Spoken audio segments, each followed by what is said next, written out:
পয়লা বৈশাখ মানে তো তারেক রহমান, অবশ্যই তারেক রহমান। পয়লা বৈশাখ থেকে তারেক রহমানের হজরত উপাধি দেওয়া হোক। তারেক রহমানের নেতৃত্বে এই দেশ সুন্দরভাবে গঠন হয়েছে, সুন্দরভাবে পয়লা বৈশাখ পালন করতেছি, ফ্যাসিস্ট নাই। হজরত তারেক রহমান।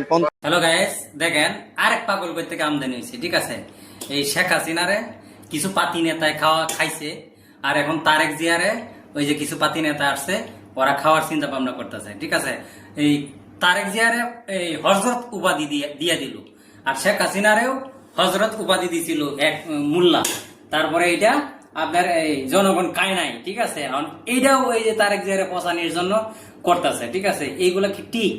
এইগুলারে দেখতে হইব, এই সরকার এইগুলারে দেখিয়া এইগুলারে ছাঁটাই করতে হইব, যাতে এইসব উল্টা পাল্টা কথা না কয়, জনগণের পক্ষে থাকে। জনগণ যা কয় এটাই শুনতে হইব ভাই। এটাই আমার কথা। আপনারা ভিডিওটা শেয়ার করেন, এরা কি করা লাগে আপনাদের উপরে ছেড়ে দিলাম।